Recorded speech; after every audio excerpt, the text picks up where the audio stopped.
এই যে বন্ধুরা, আমি মেহের। আমাদের ভালোবাসা ছোঁয়া চ্যানেলে নিত্য নতুন পাঠ গল্প পড়তে ও শুনতে আমাদের চ্যানেলটি সাবস্ক্রাইব করে আমাদের পাশেই থাকুন। আর ভিডিওটি ভালো লাগলে অবশ্যই একটা লাইক, কমেন্ট ও শেয়ার করে দিবেন। ধন্যবাদ সবাইকে।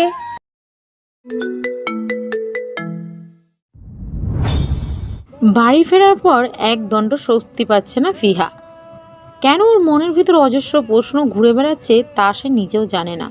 গোসল সেরে দুপুরের খাবার খেয়ে ছাদে এসেছে একটু।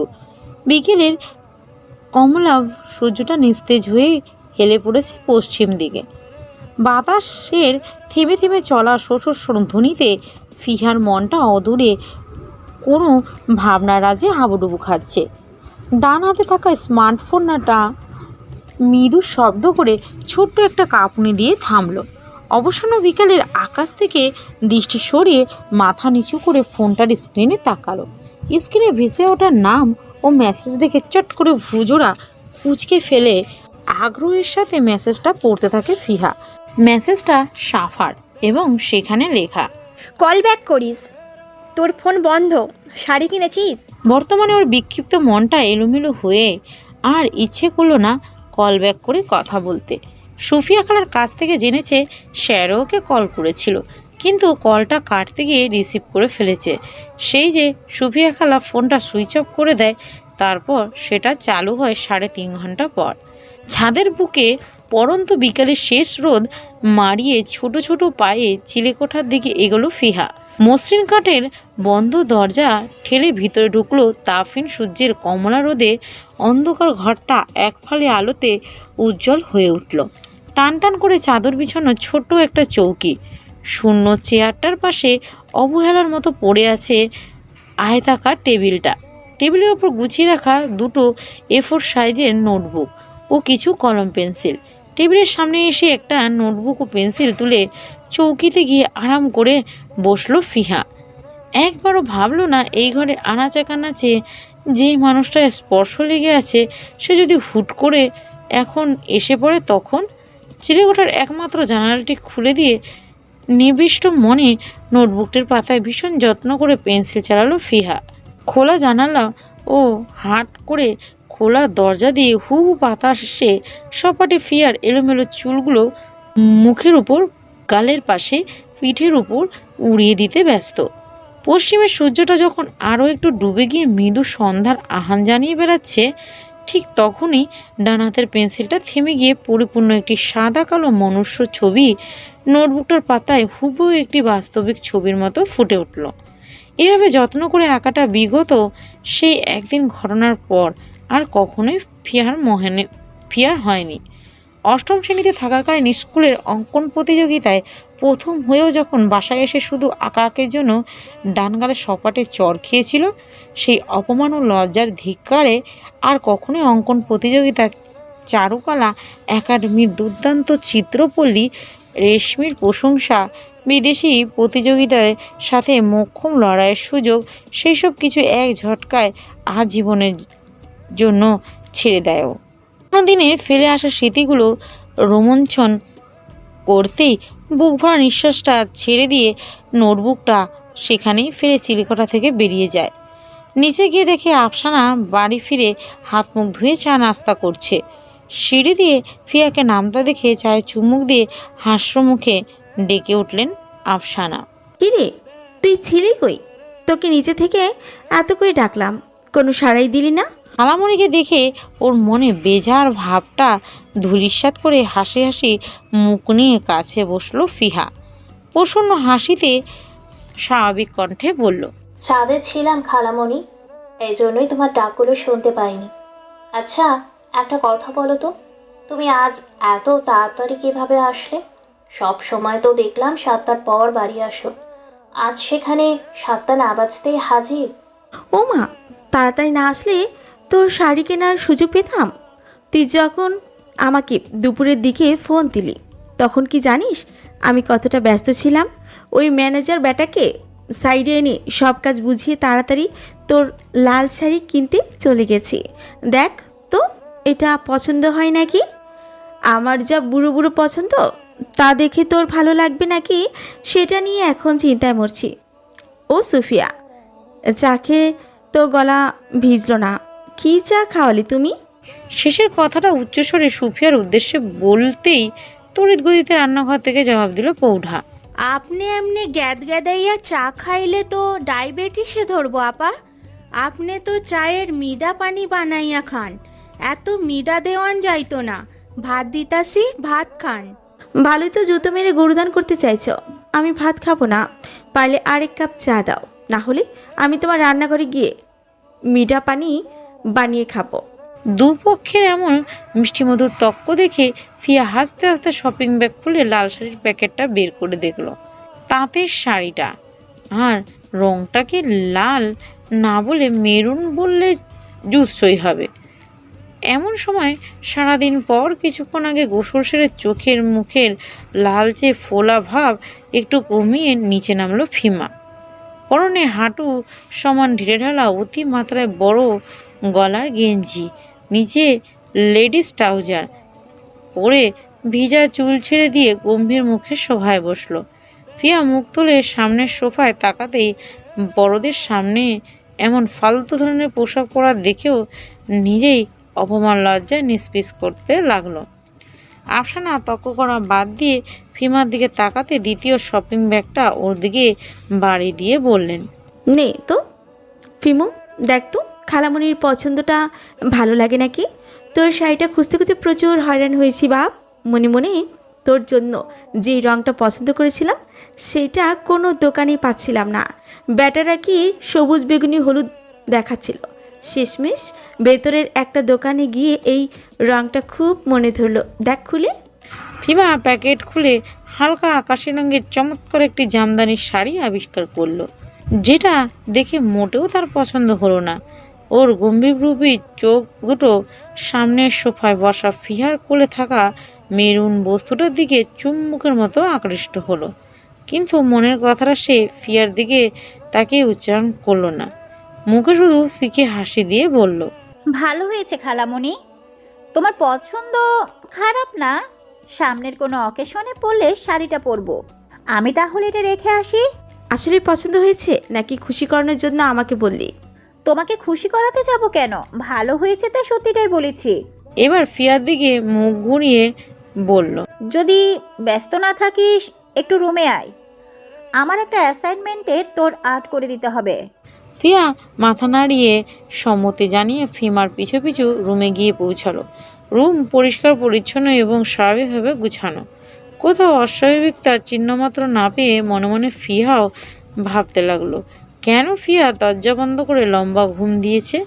পেছন দিকে নখ লাগানোর শব্দ পেতেই চকিতে পিছু ফিরে ফিমার ক্ষুব্ধ দৃষ্টির মুখোমুখি হলো।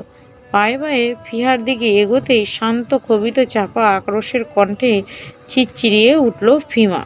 আফিফের ব্যাপারে কবে কখন কোন সময় ফাঁস করেছিস তুই? কিভাবে জুনাইদ সাইদের কান অবধি এই কথা পৌঁছালো? আমার সামনে অবুঝের নাটক করবি না ফিহার বাচ্চা। তোর জন্য আমি আফিফের কাছে কি পরিমাণে অপমানিত হয়েছে তুই কল্পনাও করতে পারবি না।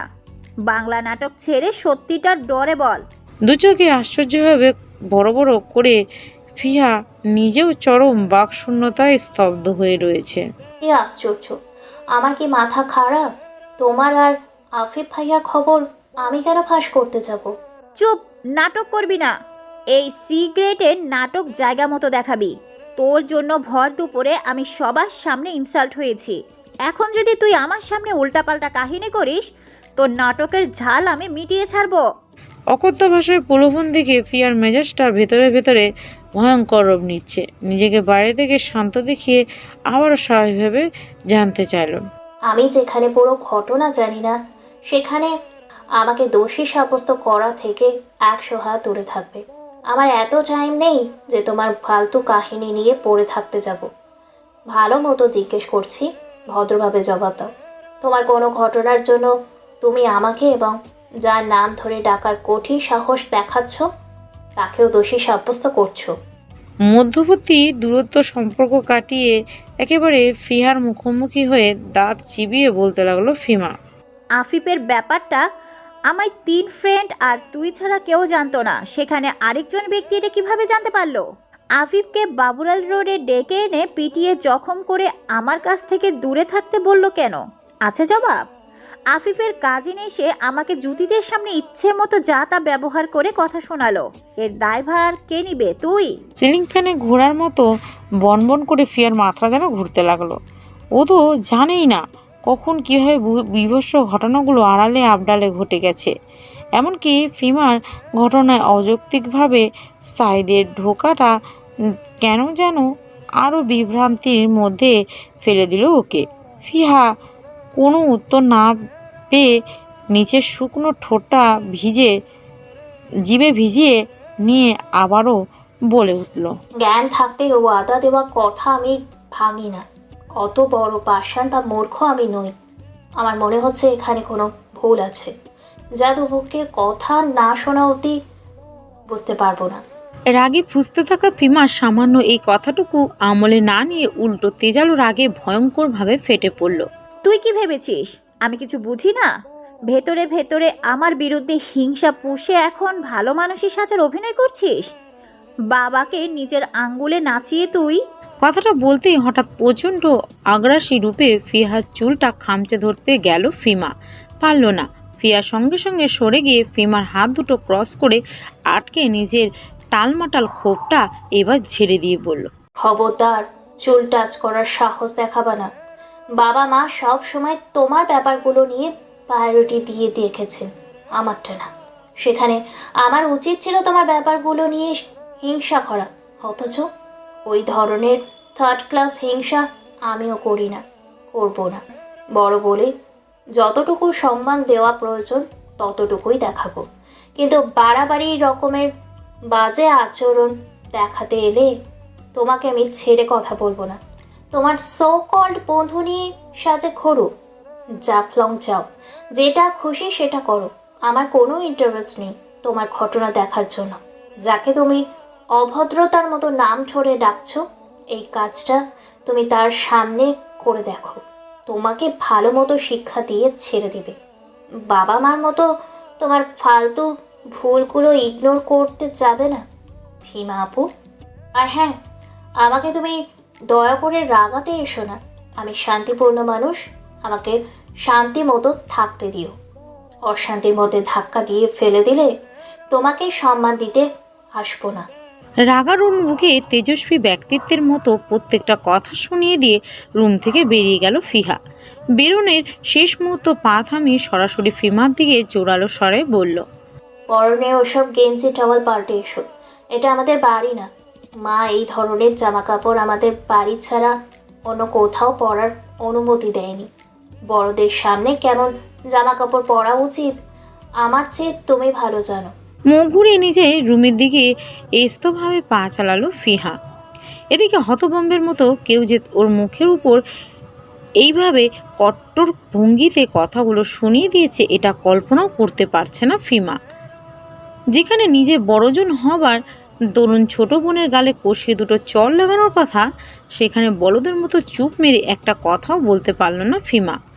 রাত 12টার পর থেকে আবহাওয়ার হঠাৎ পরিবর্তনে দেশের আনাচে কানাচে ঠান্ডা ভর করলো। গরমের তীব্র তাপদাহে অতিষ্ঠ হওয়া জনগণ এবার স্বস্তির নিঃশ্বাসে গা ছেড়ে বাঁচল একটু। টিভির পর্দায় দেখাতে শুরু করলো আজ বৃষ্টি হবে এবং আগামী কিছুদিন দেশের বিভিন্ন জেলায় মাঝারি থেকে তুমুল বৃষ্টিপাত হওয়ার সম্ভাবনা রয়েছে। সকালে নাস্তার জন্য ব্যস্ত আফসানা টিভির খবরটা শুনতে শুনতে সুফিয়ার দিকে বললেন, ও সুফিয়া, কি বলে এগুলো? দীপের বিয়ে কি বৃষ্টির মধ্যে পড়বে নাকি? বৃষ্টি হলে তো বিপদ, প্যান্ডেল আয়োজন সব কিছুরই বৃষ্টির পানিতে তছনছ হয়ে যাবে।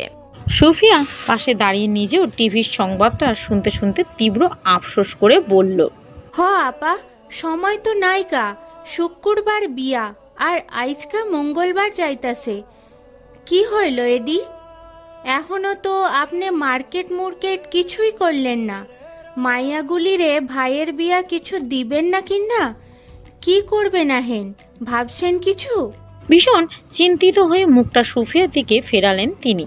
আজ ছাড়া তো উপায় দেখছি না সুফিয়া, কী করি এখন? এইদিকে ফিহার কলেজে কালকে অনুষ্ঠান, আবার রুকসানা সেদিক থেকে মেয়ে দুটোকে পাঠিয়ে দিতে কালি চাপ দিচ্ছে। ওই বাড়িতে দীপের চাচাতো ফুপাতো ভাই বোনগুলো সব একত্র হয়েছে দেখে দীপও চাইছে ফিহা হাজির হোক। আমার এখনকার কাজ শেষ করতে করতে বৃহস্পতিবার সন্ধ্যা। আবার সাইদের ছুটি হচ্ছে কি না তাও জানি না। কি একটা ফ্যাসাদের মধ্যে পড়ে গেলাম বলো এখন। আমি কি নাবিলারে বুঝাইয়া কমু কালকা অনুষ্ঠানে না গিয়া দ্বীপের ওইদিকে যাইতে? নাইলে এক কাম করি আপা, লাবিবরা তো দ্বীপের বিয়াতে যাইতাছে, ওগর লাগে ফিমা আর ফিহারে ব্যবস্থা কইরা দেই, কি কন? না, বুড়ির সাথে এই কাজ করো না। বান্ধবীদের সাথে এই বয়সে আনন্দ না করলে আর কবে করবে? যেতে দাও। আমি নাজু আর রোকসানাকে ফোন করে বলে দিচ্ছি তুমি আর ফিমু কাল দুপুরের দিকে লাবিবাদের গাড়িতে রওনা দিচ্ছ। আমি মেজর সাহেবদের সাথে বৃহস্পতিবার রাতের মধ্যে সব পাট চুকিয়ে রওনা দেওয়ার চেষ্টা করব। মেজর সাহেব ফোন করে বারবার বলে দিয়েছেন খালি হাতে ওদের বাড়ি না যেতে। তাহলে কেনাকাটার জন্য আজকে বের হওয়া ছাড়া উপায় দেখছি না। তুমি বিকেলের মধ্যে সব কাজ করে আমার জন্য অপেক্ষা করবে। আমি এই ফাঁকে তোমাকে নিয়ে যাওয়ার জন্য গাড়ি পাঠিয়ে দিব। চুপ করে সমস্ত কথা শ্রবণ করতে সুফিয়ার হুঁশিয়ার মাথাটায় দারুণ একটা বুদ্ধি চলে এলো। তিনি মনে মনে কথাটা সাজিয়ে নিয়ে আফসানার দিকে বলে উঠলেন, তাইলে আপা আরেক কাম করন যায়, কিন্তু আপনি তো এইদিকে নতুন বইয়ের লিগাও কেনাকাটা করতে যাইতেছেন, আমি একখান বুড়া পুরা বেডি। অন্যদিকে আপনিও কইলাম যুগের লগে তাল মিলাইয়া জিনিস কিনতে পারতেন না। আমাগর ফিমার কিন্তু ওই কামের লিগা একেবারে ফিট হইব আপা। কচি মাইয়াপুতের সাজন গুজনের জিনিস ওর চাইতে ভালা কেউ বুঝতো না, ওরেও লগে লই, কি কন? ওমা, ফিহা কি বাড়িতে একা থাকবে নাকি? আপা খালি চিন্তা করেন কেন, সাইদরে তো আজকে 5টার সময় আইয়া পড়ব কইছে। আমি এইদিকে কামকাজ সব গুছাইয়া ফিমারে লইয়া রেডি থাকমু। সুফিয়ার কথাটা মন দিয়ে শোনার পর আপন ভাবনায় নিজেকে কিছুক্ষণ ছক কষলেন আফসানা।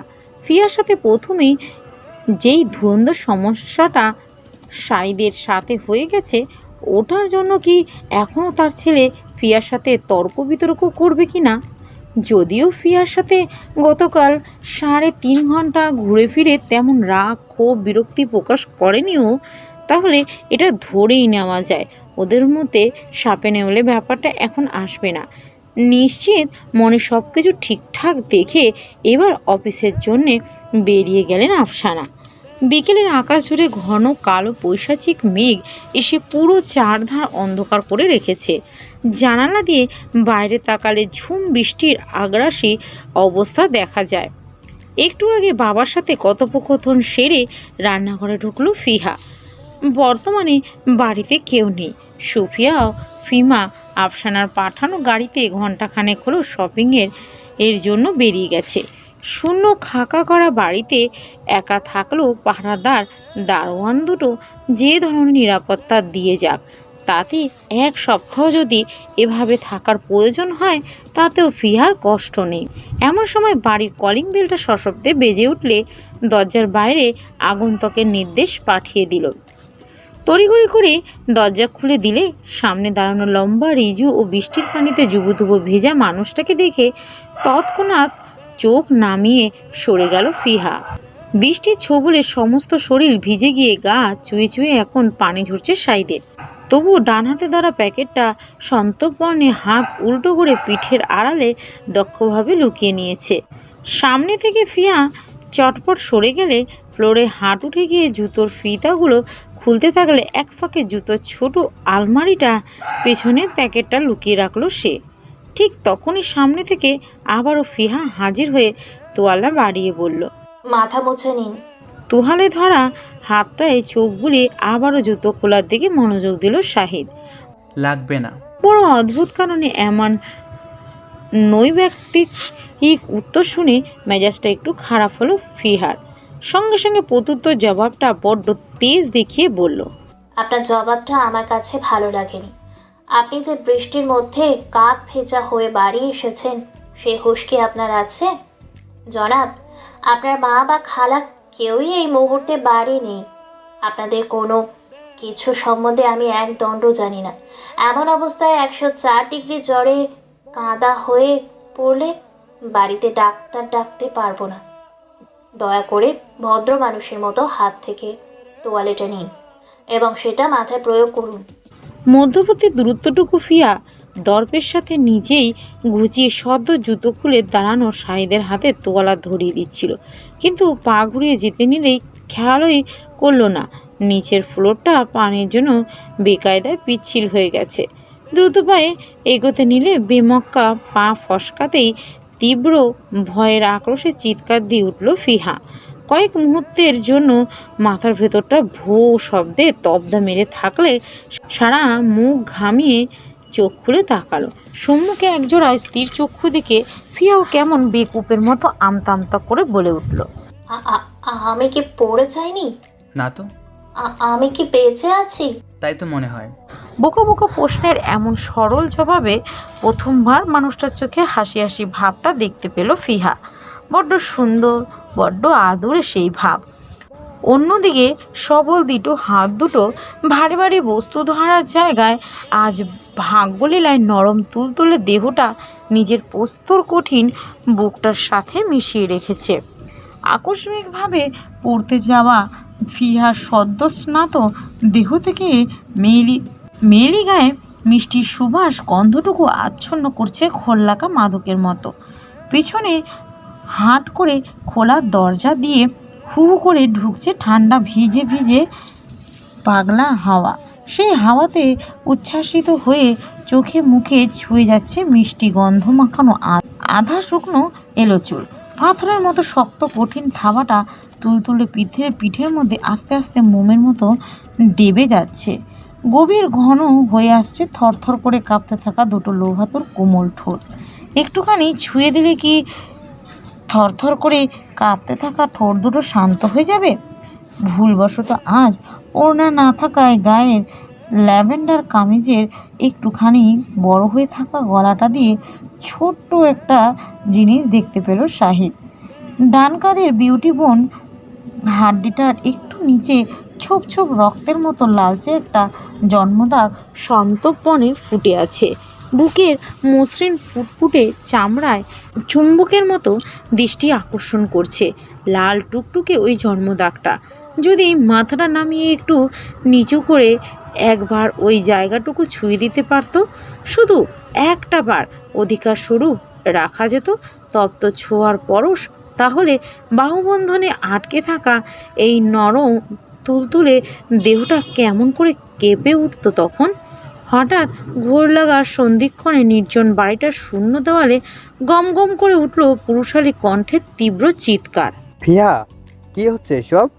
গগনচুম্বী চিৎকারে ভ্রম ভাঙতেই শক্ত বাহুবন্ধনের ভিতরে আটকে উঠল ফিহা। কণ্ঠ, ডাক, গলা সবটাই চেনা চেনা ঠেকছে ওর কাছে। পরিচিত কণ্ঠের ওরকম চিৎকার শুনে শাহিদের পিছনে তাকে দরজার দিকে তৎক্ষণাৎ বিস্ময় চোখে তাকালো। দুটো মায়াবী চোখে এক মুঠো বিস্ময় লেপে ফের শাহিদের দিকে অস্থির চোখে ঢোক গিলে থামলো। শাহিদ ওর ভয় কাতুরে অবস্থা দেখে তৎক্ষণাৎ ওকে বাহুবন্ধন থেকে মুক্ত করে নিজেই আগত ব্যক্তিটির পানে তাকায়। সাথে সাথে এক খাবলা বিরক্তি তার প্রখর চোখে। গম্ভীর মুখে লেপটে যায়। আগন্তুক ব্যক্তিটি আর কেউ নয়, ওর বাবার ঠিক করে দেওয়া সেই তথাকথিত ইয়াসিন মাহমুদ। বৃষ্টি বাদলের এমন বৈরী দিনে কেন এই লোক অদ্ভুতভাবে হাজির হয়েছে স্বয়ং বুঝতে পারছে না ফিহাও। স্যারের এভাবে হঠাৎ আসা তো দূরেরই ব্যাপার, উল্টে এই বাড়ির ঠিকানা পর্যন্ত ফিহা কারো কাছে উচ্চারণ করেনি। মনে মনে শত শত প্রশ্ন জমা হলেও হঠাৎ ফিয়ার মনে পড়ল ওর জামাটা বোধহয় শুকনো নেই। বুকের সাথে জাপটে থাকার ফলে কামিজের সামনের দিকটা বেশ ভালোই ভিজে গেছে। স্যারও কেমন জুলজুল চোখে ফিহার মাথা থেকে পা পর্যন্ত অদ্ভুত চোখে তাকিয়ে নিচ্ছে। সাথে সাথে ব্যাপারটা লক্ষ্য করতেই দু হাতের সাহায্যে বুকের সামনের অংশটা ঢেকে ফেলল ফিয়া। স্যারকে অপ্রতিভ কণ্ঠে প্রশ্নসূচক বলে উঠল, আপনি এখানে কি করছেন? আমি তো আপনাকে আসার জন্য বলিনি স্যার। আমার যখন একটু আগে বাবার সাথে কথা হলো তখন তো বাবা বলেনি আপনি আজ আসবেন। বৃষ্টি ভেজা লম্বা কালো রেইনকোট পরে দরজার মুখে দাঁড়িয়ে আছে ইয়াসিন। তার ডান হাতে ধরা কাক ভেজা ছাতাটা ভীষণ ক্ষোভের সাথে ঠাস করে ফ্লোরের উপর ফেলল। দুই চোখে কোপ দৃষ্টি বর্ষণ করে সাইদের দিকে এক পলক তাকিয়ে প্রশ্নটা সরাসরি ফিয়ার দিকে নিক্ষেপ করলো। তুমি একটু আগে কি করছিলে? বলার ধরনটা দেখে ভেতরে ভেতরে একটু ঘাবড়ে যায় ফিয়া। যদি কথাটা ওর বাবার কানে কুৎসিতভাবে উপস্থাপন করা হয় তখন ব্যাপারটা ভালো হবে না। নিজেকে ঠান্ডা রেখে নির্ভয় চিত্তে প্রত্যুত্তর করলো ফিহা। আপনি যা ভাবছেন, যা দেখছেন এবং যা ভাবার চেষ্টায় প্রশ্নটা করলেন, ব্যাপারটা আসলে ওরকম না। আমি ফ্লোরের পানিতে পা পিছলে পড়ে যাচ্ছিলাম। উনি আমাকে বাঁচানোর জন্য ওভাবে ধরতে বাধ্য হয়েছে, ব্যাস এইটুকুই, যেটা একটা ছোটোখাটো দুর্ঘটনা ছাড়া কিছুই নয়। এবং আমি মনে করি ব্যাপারটা যে কারোর সাথেই যে কোনো সময় ঘটতে পারতো। ফিয়ার কাট জবাব দেবার ভঙ্গি দেখে শাহিদ আর চোখে ওর দিকে তাকালো। গায়ের ল্যাভেন্ডার কামিজটা ভিজে যাওয়ার দরুন দুহাতে নিজেকে ঢেকে রাখার অক্ষুণ্ণ চেষ্টা চালাচ্ছে ফিহা, কিন্তু বুকের ডান দিকে কাঁধের একটু নিচে রক্তাক্ত জন্মদাগটা ওর বাঁশের মতো সরু হাত দুটো ঢাকতে পারেনি একটুও। লজ্জাজনিত ব্যাপারটা এই স্যারের সামনে না ঘটুক সেজন্য নিজেই ডান হাত বাড়িয়ে এক কদম এগিয়ে ফিয়াকে নিজের পিছনে ঢেকে দিল শাহিদ। কণ্ঠে বেশ তাৎপর্য ফুটিয়ে স্যারের মনোযোগ টেনে বলল, আসসালামু আলাইকুম। জি, এদিকে তাকান। আপনি এমন ঝড় বৃষ্টির দিনে কেন এসেছেন সেটা আমার জানা নেই। এই মুহূর্তে কোনো কোয়েশ্চন না করে ওকে যেতে দিলে ভালো হয়। প্লিজ ডিসমিস হার। দম্বের মতো শটটা শুনে ইয়াসিনের অঙ্গে শুলের মতো কিছু একটা বাজলো। নাকে টোকায় কৃত্রাম রাগ ফুটিয়ে বেশ দাবরের সাথে বলল, ওয়ালাইকুম আসসালাম। জি স্যার, হুট করে আপনাদের মাঝে ইন্টারাপ্ট করার জন্য আমি ভীষণভাবে দুঃখিত। আমি এখানে ওর বাবার কথা মেনে লম্বা ছুটির জন্য আজকের দিনটা পড়াতে এসেছিলাম। পারিবারিক একটা বিয়ের জন্য 2 সপ্তাহের মতো পড়াতে পারবো না দেখে আমার এখানে কষ্ট করে আসা, কিন্তু এখানে এসে যে ধরনের সিনিয়রই, আচ্ছা থাক চলি, কথা না বাড়াই। I am sorry for the inconvenience. Yasin ফ্লোরে ঝুঁকে হাতটা তুলে যেই প্রস্থানের জন্য পা চালাতে নিবে ঠিক তখনই কর্কশ কণ্ঠটা তীব্র আদেশের স্বরে গমগমিয়ে উঠল, আপনাকে তো আমি যেতে বলিনি ইয়াসিন সাহেব। ছাত্রীকে কষ্ট করে যেহেতু পড়াতে এসেছেন, সেটাও ঝড় বৃষ্টির মধ্যে এমন শোচনীয় অবস্থা অপেক্ষা করে, সেক্ষেত্রে খালি মুখে আপনাকে বিদায় করাটা আমার জন্য বেরিটেবল নয়। Come inside. Hope you don't mind for the uncertain issue. ঝরঝরে মুক্ত ঝরানো হাসিতে হেসে ফেলল ইয়াসিন মাহমুদ। কাষ্ঠ মুখে বলল, না না না, ইটস ওকে, আমার কোনো প্রবলেম নেই। আপনাদের মতো উচ্চ ইনফ্লুয়েন্সিয়াল মানুষ আমার মতো নগ্ন এক টিচারকে সম্মান করছে, তাতেই আমি সন্তুষ্ট। জি ধন্যবাদ। শাহিদ কথাটা শোনার পর 1 সেকেন্ডও দেরি করলো না শক্ত উত্তর দিতে। গম্ভীর গলায় চাপা হাসি ফুটিয়ে পাল্টা জবাবে বলল, আপনাকে তো ধন্যটাই করতে চাইছি ইয়াসিন সাহেব। সুযোগটা যদি না দেন তাহলে তো আমার মতো নন ইনফ্লুয়েন্সিয়াল মানুষের গরিবী সার্ভিসটা মিস করবেন। ভেতরে আসুন, ছাত্রী গার্ডিয়ানের হাতে 1 কাপ হ্যাজেলনাট কফি খেয়ে ধন্য হন।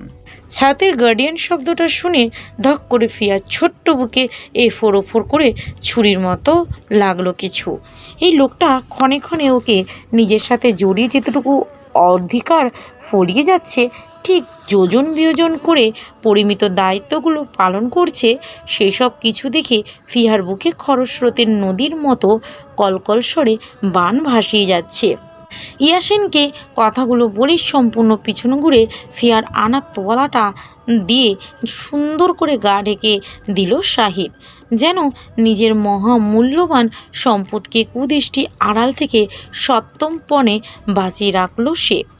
হিমঝাড়ানো ঠান্ডা হাওয়ায় দল ফিহার সমস্ত শরীরে শৈত্য কাঁপুনি ছড়ালেও বড় বিস্ময় নিয়ে মুখ তুলে শাহিদের শান্ত মুখশ্রীর পানে তাকাতে বাধ্য হলো।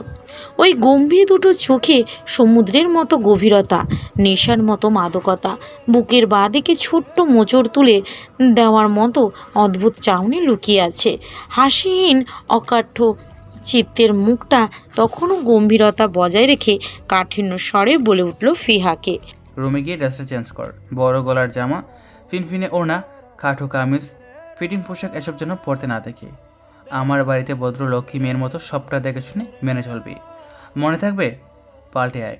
ফিয়া এখনো বুঝতে পারছে না এই শান্ত অবিচল কণ্ঠের ভিতর কিসের কঠোরতা লুকানো থাকে। মানুষকে আদেশ করার মতো দাম্ভিকতার স্বর, আর সেটা হাড়ে হাড়ে পালন করিয়ে ছাড়ার মতো বজ্রকঠিন চেতনা, এই দুটো বৈশিষ্ট্য ফিয়ার কাছে সাধারণ বলে মনে হয় না। একটা অদ্ভুত কৌতূহল থেকে প্রশ্ন করে উঠল ফিহা। আপনি কি স্বাভাবিকভাবে কথা বলতে পারেন না? এখনও ইয়াসিন দরজার কাছে হাঁটু মুড়ে জুতা খুলতে ব্যস্ত, এবং তা যে আর মাত্র কিছু সেকেন্ডের ভেতর শেষ হয়ে আমারও ওদের দুজনকে ফিসফিস আলাপে কথা বলতে দেখবে, সেটা চিন্তা করে শাহিদ প্রসঙ্গ পাল্টে বলল, জানি না, রুমে যেতে বলছি। এই মুহূর্তে কোনো প্রশ্ন না। এবারের কণ্ঠটা নিচু হলেও চোখের ক্ষিপ্ত চাহনি, মুখের শক্ত অবস্থা দুটোই ফিহাকে চোখ নামিয়ে দোতলার পথে হাঁটা দিতে বাধ্য করলো। অন্যদিকে জুতা খোলা শেষ হলে ড্রয়িং রুমের বড় সোফাটার দিকে তর্জনী উঠিয়ে ভদ্রভাবে বলল শাহিদ, ওখানে বসুন, আমি ফ্রেশ হয়ে আসছি। আশা করি আপনার অপেক্ষা করতে অসুবিধা হবে না। অসুবিধা কিসের? কোনো অসুবিধে নেই, আপনি যেতে পারেন, আমি ঠিক আছি। নিজের ভেজা অবস্থা পাল্টানোর জন্য রুমে চলে গেলে এদিকে ইয়াসিন চারিদিকে চোখ বুলাতে বুলাতে ড্রয়িং রুমের নরম সোফাটায় ধপ করে বসে পড়ল। ভেজা রেইনকোটটা দরজার আংটার কাছে ঝুলিয়ে এসেছে। কিছুক্ষণের মধ্যেই অফিসের ফর্মাল বেশভূষা পাল্টে সাধারণ পোশাকে উপস্থিত হলো শাহিদ। হাতে রান্নাঘর থেকে আনা ট্রের উপর চিনির পট, দুধের কৌটা, কফি মিক্সার, মাঝারি সাইজের কফি মগ এবং দুটো হ্যাজেলনাট কফির প্যাকেট সাজিয়ে সামনের সেন্টার টেবিলে ট্রেতে সমেত রাখলো।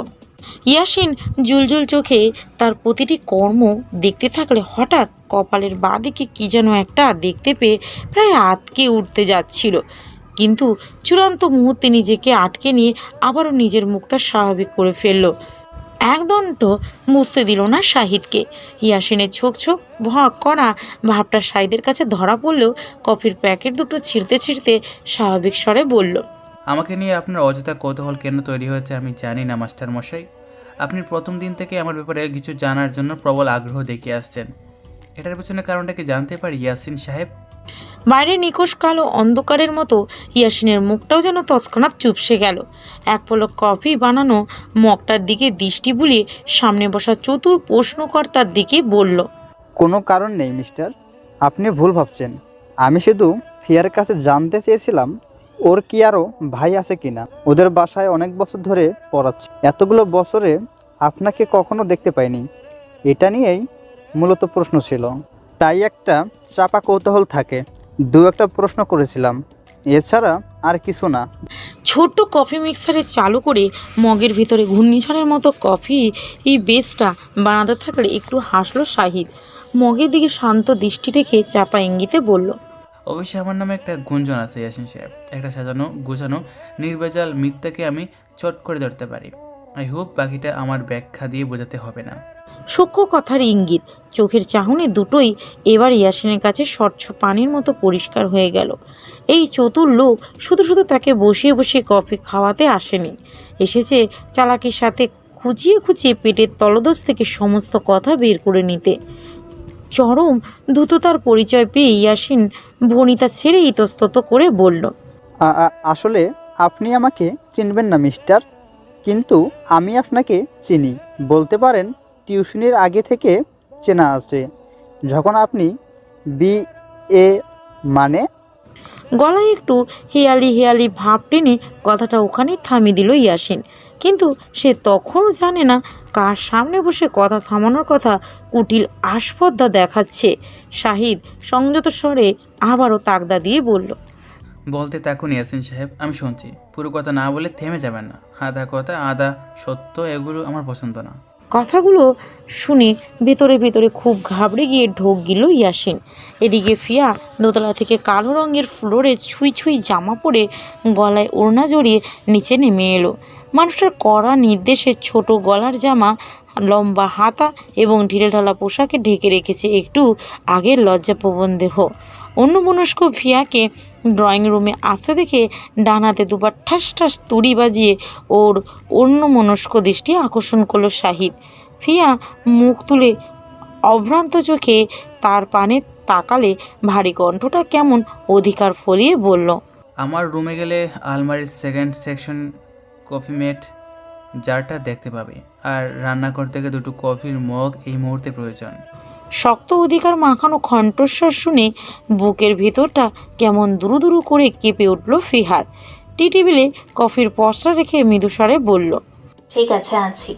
আর কিছু লাগবে আপনার? দুটো আচ্ছন্ন করা চাহনি যেন কয়েক সেকেন্ডের জন্য কিছু বলার জন্য চাইল, কিন্তু আসল কথাটা অনুচ্চ রেখে শীতল কণ্ঠে বলল, বর্তমানে কিছু লাগবে না। কনকনে শীতের মতো ঠান্ডা কণ্ঠটায় আরও কিছু কথা সংগোপন লুকায়িত ছিল, যেন বলতে চাইছিল এখন কিছু লাগবে না, তবে বিশেষ সময়ে বিশেষ কিছু চেয়ে নিব। ফিয়া যেন নীরব বোঝার মতো আজ্ঞা পালনে সচেষ্ট হয়ে সেই কাঙ্ক্ষিত রুমে বদ্ধ দরজা খুলে ঢুকলো। সঙ্গে সঙ্গে মনমানাত্মানো পুরুষালী ঘ্রাণ করা পারফিউমের মিঠে সুবাস, বৃষ্টিস্নাত প্রকৃতির মাটি সোঁদা গন্ধ যেন রুমের প্রতিটি কোণা থেকে ফিয়াকে আচ্ছন্ন করতে ব্যস্ত ছিল। পায়ের তলায় থাকা সাদা টাইলসের ঠান্ডা ফ্লোরটা মৃদু শিরশিরানি তুলে দিয়ে বুকের ভিতরে কেমন কামড় বসিয়ে দিচ্ছে। ফিয়া প্রাণপণে নিজের সমস্ত উৎকণ্ঠা চেপে নিয়ে ডার্ক চকলেট রাঙা আলমারির দ্বার দুটো খটাস করে টান মেরে খুলল। আলমারির ডান দিকে সারি সারি হ্যাঙ্গারে ঝুলছে পরিষ্কার ধোপ দুরস্ত শার্ট, বাঁদিকে তাকগুলোতে ভাঁজ করা ইস্ত্রিযুক্ত প্যান্ট, প্যান্টের পাশে গোল গোল চাকতির মতো অসংখ্য বেল্ট রাখা, সেই বেল্টের পাশেই মাঝারি সাইজের কফি ম্যাট বয়ামটা দৃষ্টিগোচর হতেই ভিতরে হাত ঢুকিয়ে বের করে আনলো ফিহা। ঠিক তখনই বয়ামটা ঢাকনার উপর ছোট্ট একটা কাগজের টুকরো দেখে ভ্রু দুটো কুঞ্চন করে তাকালো। দু আঙ্গুলের ছোট্ট হলুদ চিরকুটটা তুলে নিতে সেখানে জেল কালিতে প্রতিটা শব্দ পড়ল ফিহা। আমি জানি না স্বাভাবিক কথাবার্তা কাকে বলে, আমাকে শিখিনি। রুম থেকে বেরোনোর প্রয়োজন নেই, মগ দুটো আমি আনতে পারবো। Don't show your reddish birth mark to anyone. আমি চাই না ওরা কেউ দেখো। ধুরন্ধর চালাক এবং কুটিল বুদ্ধিসম্পন্ন এই মানুষটি দিনকে দিন চিন্তার বাইরে চলে যাচ্ছে ফিহার। হাতের মুঠোয় ছোট্ট চিরকুটটা নিয়ে বড় আশ্চর্য হয়ে শেষ পর্যন্ত আর রুম থেকে বেরোলোই না। অন্যদিকে সোফায় বসা শাহিদের শান্ত সুলভ চোখ দুটো দোতলার দিক ঠিক ডান দিকে দরজাটায় পর্যবেক্ষণ সেরে শেষ পর্যন্ত আগন্তুকের দিকে শক্ত কণ্ঠে বলে উঠল, অসমাপ্ত কথাটা শেষ করুন মাস্টার মশাই। আপনাকে বসে বসে কফি খাইয়ে আমার ব্যস্ত স্কেডিউলের সময়গুলো নষ্ট করতে চাচ্ছি না। আমার মধ্যে ধৈর্যের স্কেলগুলো যথেষ্ট খারাপ এবং জঘন্য, তাই অযথা আমাকে অধৈর্য বানিয়ে নিজের জন্য বেনামে বিপদ ডেকে আনবেন না। শুরু করুন। মুখ নিঃসৃত প্রত্যেকটি বাক্যে মৃদু ক্ষোভটা প্রকাশ পেলেও কর্তৃত্বের মতো দৃঢ় আদেশটা ফুটে উঠেছে শাহিদের। ইয়াসিন এখনও জানে না কেন এই লোকটার সামনে প্রচণ্ড নার্ভাস হওয়ার পাশাপাশি ঠান্ডা একটা আবহাওয়াতেও কুলকুল করে ঘাম দিচ্ছে। ইয়াসিন শুষ্ক ঠোঁটে জিভ বুলিয়ে কথার ফুলঝুরিটা খুলে দিল ভয়ে ভয়ে। আমাকে ভুল বুঝবেন কি না জানি না, তবে আপনাকে এমন জায়গায় দেখেছি যেখানে কিনা ভদ্র ঘরের ছেলেপেলেরা যায় না, তাই জায়গাটার নাম উচ্চারণ করতে একটু দ্বিধাবোধ ভুগছি। কফি বানাতে থাকা শান্ত চোখ দুটো এক পলকের জন্য থমকে গেল, সেটা এক চুল বুঝতে দিল না জুনায়েদ সাহেব। নিজেকে ভয়ঙ্করভাবে ঠান্ডা রেখে চরম শান্ত গলায় বলে উঠল, বলতে যদি সমস্যা হয় তাহলে আপনার উচিত হয়নি টপিকটা তোলার। আপনি জানেনই না প্রফেশনালিজম কাকে বলে এবং কখন কোথায় কী ধরনের টপিক তুললে সঠিক প্রশ্নের অ্যাকুরেট ইনফো পাওয়া যায়। আপনি যতক্ষণ ধরে কথাটা পেঁচিয়ে যাচ্ছে ততক্ষণ আমার কাছ থেকে যোগ্য জবাবটা পেয়ে চুপচাপ বিদায় হতে পারতেন। আবারও সেই আগুন ঝলসানো কথা নিচে চাপা পড়ে খাক হয়ে গেল ইয়াসিন মাহমুদ। ওর মুখের কথা জিভ দিয়ে বেরোনোর পূর্বেই তা পেটের ভিতরে তালগোল পাকিয়ে কামড় দিচ্ছে প্রচুর। একটা লোক কিভাবে এতটা নির্দয়ের মতো পাষাণ হয়ে ঠান্ডা কৌশলে অপমান করতে জানে? ইয়াসিন যে একজন শিক্ষক এবং তাকে যে গুরুত্ব সম্মান দিয়ে চোখ নিচু করে কথা বলা উচিত, এটা কি এই অভদ্র লোক জানে না? ইয়াসিন সূক্ষ্ম ক্রোধটা আড়াল করে নিয়ে ঠান্ডাভাবে বলে, আপনি মানুষটা অন্যরকম, এটা আপনার কথা দ্বারাই বুঝতে পেরেছি, বাট আমার উপরে ক্ষেপে যাওয়ার মূল কারণটা কিন্তু এখনো বুঝতে পারলাম না। সোফার বুকে পিঠ হেলিয়ে দাম্ভিকভাবে পায়ের উপর পা তুলে বসলো সাহেব। কফির ধোঁয়া ওঠা পানীয় চুমুক দিতে দিতে বলল, বুঝার তো কথা, আপনার মতো হিয়ালি করে তো বলছি না। আমি এখানে আপনার কাজিনকে পড়াতে এসেছি শাহিদ সাহেব, অন্য কোনো ইন্টেনশন আমার ছিল না। আমার সাথে কেন এই ধরনের শক্ত আচরণ দ্বারা অসম্মান করে চলেছেন সেটা আমি আসলেই বুঝতে পারছি না। শিক্ষক যদি স্টুডেন্টের ভেজা পোশাকের দিকে ক্ষুধার্ত শকুনের মতো তাকিয়ে থাকে, সেক্ষেত্রে ওই শিক্ষকের প্রতি সম্মান কাজ করার কথা না। তাও আমার বাড়িতে, আমার সামনে, আমারই রিলেটিভের দিকে। ছাড়টা কোথায় পাচ্ছেন বুঝতে পারছেন তো মাস্টার মশাই? গলার কাছে বিশ্রীভাবে দম আটকে আসার মতো ভয়ঙ্কর অবস্থা হলো ইয়াসিনের। তৎক্ষণাৎ সে উপলব্ধি করতে পারল এখনই ইস্তফা না দিলে বড় ধরনের বিপদ হবে। বাজ পাখির মতো গুণাগুণ এবং নেকড়ের মতো পৈশাচিক হিংস্রতা নিয়ে এই লোক যেভাবে পাশার ডান খেলে যাচ্ছে, সেখানে 2 মিনিট অপচয় করা মানেই ঝুঁকি। কাঁপা কাঁপা হাতে কফির হ্যান্ডেলটা ধরে বড় একটা চুমুক দিল কফিতে এবং বুঝতে পারল কফিটার স্বাদ অত্যন্ত সুস্বাদু ধরনের মজা। দুর্ধর্ষ খারাপ পরিস্থিতির কবল থেকে বাঁচানোর জন্য কয়েক মিনিটের মাথায় তল্পা গুটিয়ে বিদায় জানাতে উদ্যত হলো ইয়াসিন। রেইনকোটটা গায়ে গলিয়ে হাসতে হাসতে অতি তুচ্ছ একটি কারণ দর্শিয়ে বলল, আজ যেতে হচ্ছে মিস্টার। ফিহাকে যেহেতু পড়াচ্ছি না, তাই বাসায় গিয়ে সিভির ইম্পর্টেন্ট কাজগুলো দেখতে চাচ্ছি। আপনাকে অসময়ে এভাবে বিরক্ত করার জন্য আমি খুবই লজ্জিত। আজকের এই মজাদার কফিটার জন্য ধন্যবাদ। আপনি কিন্তু চমৎকার কফি বানাতে পারেন। আজ আসি, আসসালামু আলাইকুম। বুকের কাছে ভাঁজ করা হাত দুটো খুলে ফেলে ডান হাতটা করমর্দনের জন্য বাড়িয়ে দিল শাহিদ। স্বভাবসিদ্ধ জলদ গম্ভীর কণ্ঠে কেটে কেটে উচ্চারণ করলো, এরপর থেকে কমন সেন্সটা হাঁটুতে না পেলে ব্রেনে ঢুকিয়ে আসবেন। কার পার্সোনাল লাইফ নিয়ে অহেতুক আগ্রহ আপনার জন্য ভালো কিছু বয়ে আনবে না। আমি অত্যন্ত খুশি হব যদি আমাকে নিয়ে নির্লজ্জের মতো গাঁটাতে না আসেন। Maybe life doesn't give you a second chance. Don't bring some devastated situation for yourself. ওয়ালাইকুম আসসালাম। দু চোখ ভর্তি রাগ, খেদ, অপমান মাখানো দৃষ্টি ছুঁড়ে শেষ পর্যন্ত হাতটা হ্যান্ডশেক করলো ইয়াসিন। কেন যেন আর একটি কথাও তার মুখ দিয়ে ঝরে পড়ল না। ঝুম বৃষ্টির অন্ধকারে মিলিয়ে যেতেই মনে মনে শুধু একটি কথাই আওড়াতে লাগলো, আপনি যে কল্যাণের সাথে অন্তরঙ্গ সম্পর্ক রেখে চলেছেন, এ ব্যাপারে আপনার পরিবার কিছু জানে না। যদি আপনার ইতিহাস সম্বন্ধে একটু হলেও ফাঁস হয়ে যায়, সেদিন আপনি ধ্বংস। আজ আপনি যে হারে আমাকে অপমান করে কথাগুলো বললেন, তার এক একটি খুচরো হিসাব আপনার কলিজাজ টুকরো টুকরো করে ছিঁড়ে ফেলবে শাহিদ। সেদিন আপনি একজনের চোখে আজীবনের জন্য মৃত হয়ে যাবেন। থাই গ্লাসের বুকে অসংখ্য বৃষ্টি ফোঁটা একে বেঁকে নামছে নিচে। রুমের লাইটটাও আপাতত নিভিয়ে দেওয়া। চোখের সামনে ধুধু করা অবিরাম বৃষ্টির ফোয়ারার সাথে রুম ভর্তি অন্ধকারটা চমৎকার লাগছে। কেন যেন ফিহার মনে হচ্ছে ওর আগামী দিনগুলো খুব একটা ভালো যাবে না। আজকের এই ঝুম বৃষ্টির মতো পৈশাচিক কোনো ঘটনার সুযোগের সন্ধানে উত পেতে আছে।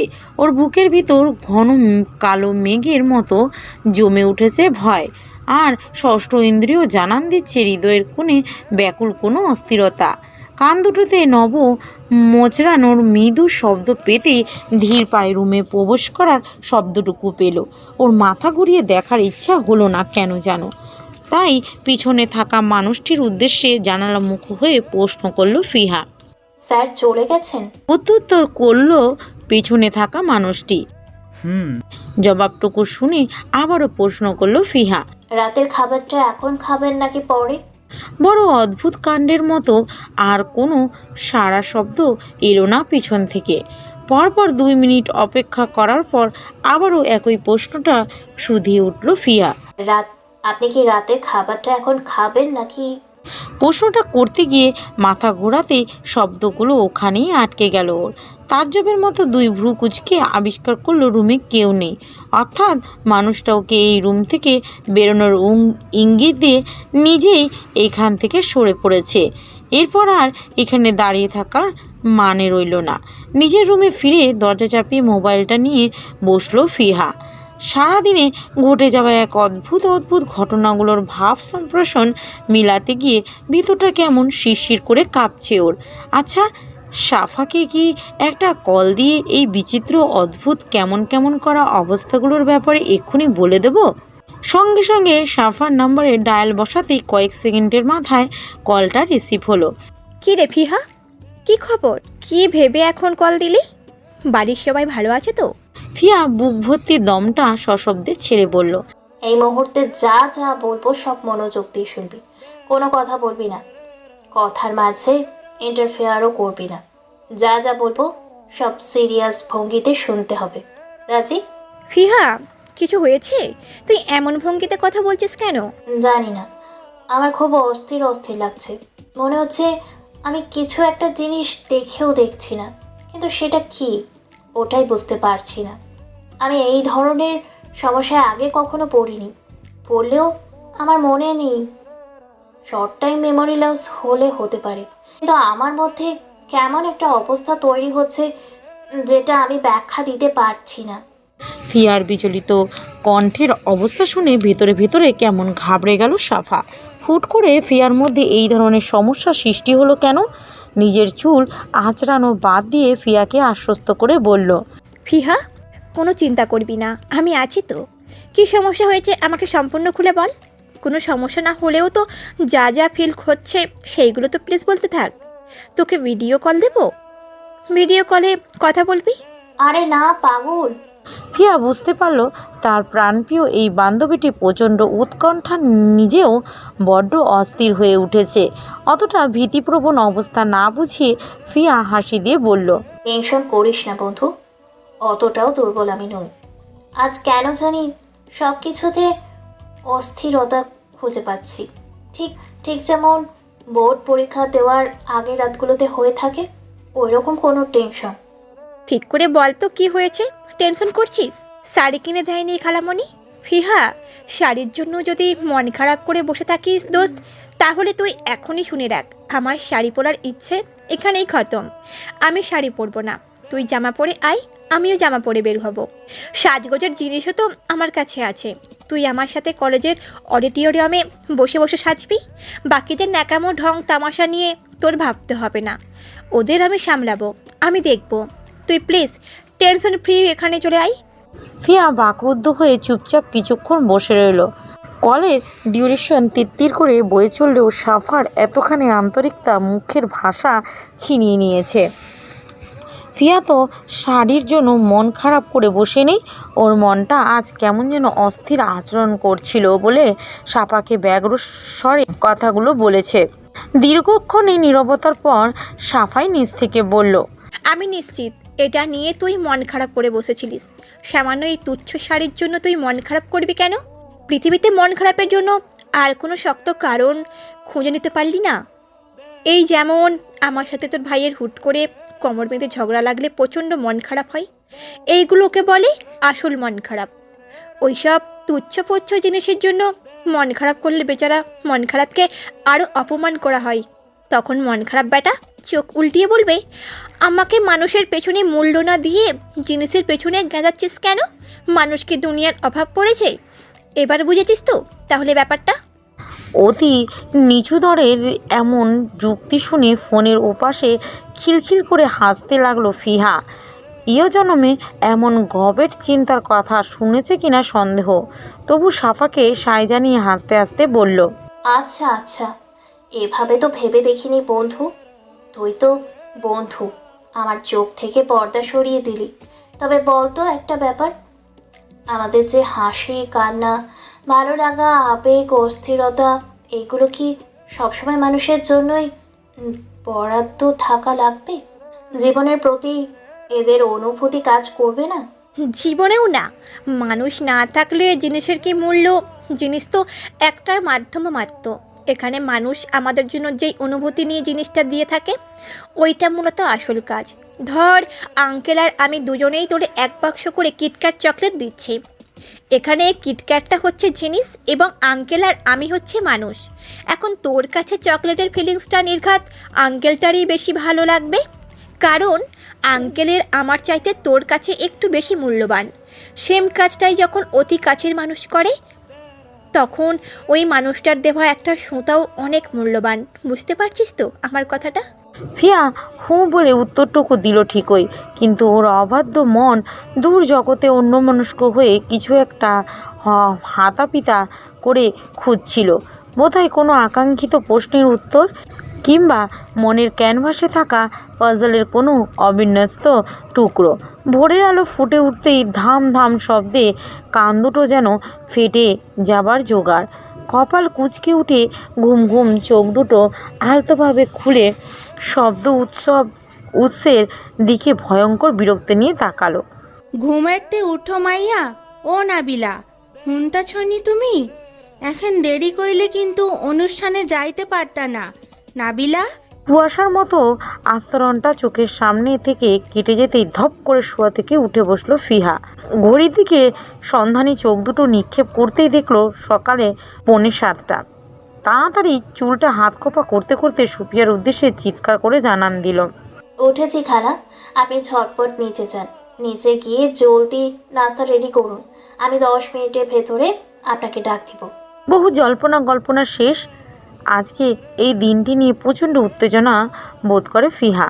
মোবাইলটা নিয়ে দেখলো রীতিমতো 4 বান্ধবীর মিস কল উঠে আছে এবং সঙ্গে দুটো অ্যালার্মের বন্ধ করে রাখার অবস্থা।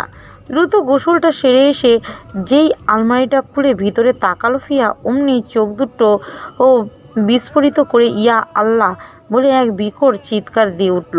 পুরো আলমারির এইটুকু অংশ পাগলের মতো তছনছ করে খুঁজতে লাগলো শাড়িটা গায়েবী ঘটনার মতো পুরো আলমারির চারধারে থেকে সমস্ত রুম জুড়ে উধাও হয়ে গেছে। অপরদিকে হন্তদন্ত হয়ে ছুটে আসা আফসানা এরকম অলৌকিক ঘটনার কাহিনী দেখে সাত সকালে স্থির থাকতে পারছেন না। তার বাড়িতে কি মোনালিসা সেই বিখ্যাত চিত্রকর্মের মতো ভুতুরে চুরির ঘটনা শুরু হলো নাকি? হাতে মাত্র আর 1 ঘন্টা সময় আছে রেডি হয়ে রওনা দেবার জন্য। এর মধ্যে কোথা থেকে তিনি মেয়েটার এমন খায়েশের জিনিসটা উদ্ধার করে আনবেন? আফসানা কোনো বাক্য ব্যয় না করে সরাসরি নিজের সবচাইতে সুন্দর শাড়ি থেকে একটা শাড়ি পছন্দ করে বিছানায় রেখে বললেন, কোনো তর্ক করবি না, এখন হাতে সময় নেই তর্ক করার জন্য। খালামণি যেটা বের করে দিয়েছি ওটা পরেই তুই ঝটপট রওনা দিবি। কাজ চালু কর, দেরি করা যাবে না। আফসানা কাট আর কণ্ঠের আদেশ সূচকে ফিয়া কিছুই বলার ফুরসত পেল না। রেডি হবার জন্য উঠে দাঁড়ালে রুমে শস্যব্যস্ত ভঙ্গিতে প্রবেশ করলেন সুফিয়া। তার হাতে নাস্তার ট্রের পাশাপাশি অপরাতে হ্যাঙ্কারের মতো ঝুলিয়ে রাখা লাল টকটকে বস্তু, যা রাজকীয় রঙে চোখ দুটো সম্মোহনের মতো আটকে যায়। ভেতরে ভেতরে কাজ করে রুচিশীল শৌখিনতার আকর্ষণ। সুফিয়ার হাতে ওই রাজকীয় লালের বস্তুটি দেখে ফোনে কথা বলতে থাকা আফসানা ব্যাপক আশ্চর্য হয়ে বললেন, এই জিনিস তুমি কোথা থেকে টুকে আনলে? এই শাড়ি তো আমার না। সুফিয়া যেন মজা পাচ্ছেন এমন একটা হাসি দিয়ে বললেন, আমি কি একবারও কইছি এইটা আপনার শাড়ি? এইটা আমি কালকা নাবিলার লিগা মার্কেট থেকে কিনিয়াছিলাম। এখন আবার জিগাইবেন না কখন কোন ফাঁক দিয়া কিনাইছি। আপনি তো পুরা টাইম ফোনে কথা কইয়াই কুল পান নাই। এই শাড়ি কিননের খবর জানবেন কেমনে?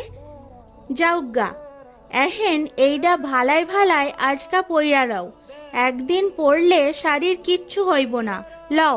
বলেই ফিয়ার হাতে শাড়িটা ধরিয়ে দিয়ে মিটিমিটি ঠোঁটে হাসতে লাগলেন তিনি। এই হাসির অর্থ বুঝতে পারল না বোকা বনে যাওয়া ফিহা। খালামণির সহযোগিতায় 15 মিনিটের ভেতর সম্পূর্ণ রেডি হয়ে গেল ওই বেশভূষায়। আয়নার সামনে দাঁড়িয়ে এই প্রথম নিজেকে অন্য বেশে অন্য রূপে দেখতে পেয়ে স্তব্ধ হয়ে গেল ফিহা।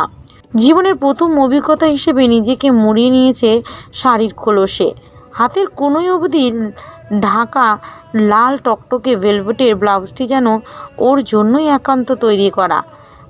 মাথার মধ্যখানে স্মৃতি তুলে অল্প কিছু চুল মুখের ওপর গালের দুপাশে ঝুলিয়ে ঠোঁটে পড়েছে লিপস্টিকের লালচে ছোঁয়া। সুন্দর দুটি নিখুঁত মায়াবী চোখে আইলাইনার সূক্ষ্ম সৌন্দর্যটুকু ফুটে উঠেছে আরও। মাথায় পরিয়ে দিয়েছে থোকা থোকা লাল গোলাপের কৃত্রিম মুকুটটুকু। নিজের হাতের দিকে চোখ বুলাতেই রেশমি চুড়ির রিনিঝিনি শব্দগুলো তরঙ্গায়িত হলো। সেই শব্দ যেন মিষ্টি ঠোঁটে ফুটে উঠল হাসির ঝিলিক।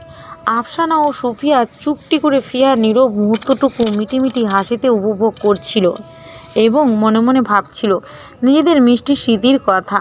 আফসানা এক ধাপ এগিয়ে ফিয়ার পিঠ জুড়ে রেশমি ঝলমলে চুলগুলো ছড়িয়ে দিলেন।